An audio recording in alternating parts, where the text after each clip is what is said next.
गासै डेभेलपमेन्टआ एसे जानो नाङामोन बबे लेभेलनिफ्राय जागोन बे भुला नाथाय थांखि बादियै जोंहा बाइलिंगुवेल जानांगौ आरो दा जिहेतु बर' मिडियामनि स्टुडेन्टफ्रा हरखाबै इंराजि कुइसन पेपार बा मा बेखौ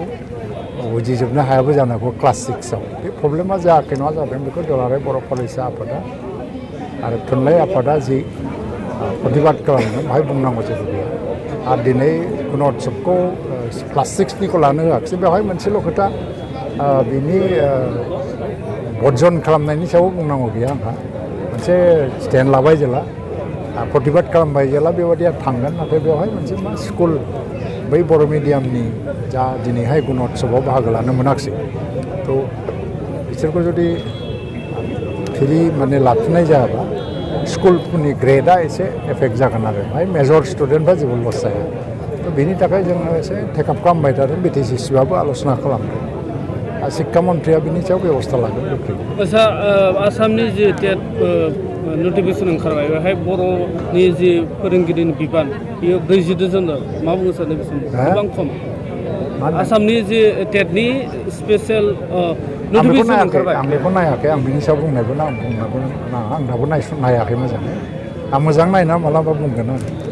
आरो बर' मिडियामनि बाथ्रा बिटिसि ना बिटिसिखौ एसे सेपारेटलि आलादायैबो लानो होनाय जादों बेखौ आं मोजाङै स्टाडि खालामनानै ओरैनो जोङो स्कुल प्रभिन्सियेलाइजेसननि प्रसेसआवबो थांबाय थादों स्कुलफ्रा दा 100 स्कुल साबमिट खालामनाय जाबाय बेवहाय बै समनि बै जायगानि स्कुलनि जिखिनि भेकेन्सि जि पजिसन बेनि सायावबो सोनारो जिहेतु आरो बे 100 स्कुला दा साबमिट खालामनाय जाबाय प्रभिन्सियेलाइजेसननि थाखाय बेखौ आसाम गभर्नमेन्टआ बिबेचना खालामगासिनो दं बे एखे बाथ्रायानो दा एसे आगोलाव बुंनाय बादि बेखौ आं स्टेटासखौ चेक खालामनानै नायनांगोन आरो बिनि उनावहाय मालाबा आङो बेखौ मोजाङै बुंफिनगोन आरो आसाम गभर्नमेन्टआ बुथाराबो नाथाय दिनै असमिया मिडियामावबो एखे अभियोग फैबाय थायो रावबो रावखौबो बुथारा गभर्नमेन्टआबो बुथारा नाथाय बर' ओनसोलाव खिन्थु जोङो गावनि बिथिङावबो नायनायसै आसाम बर' मिडियामखौ 63निफ्राय लानानै सोर बुथारबाय थादों गभर्नमेन्टआ बुथारबाय थादों ना जा बबेबा स्कुला प्रभिन्सियेलाइज जायाखै बबेबा स्कुला जेनेबा एबलिश जालांबाय स्टुडेन्ट गैयैनि खिन्थु खारनफ्रा मा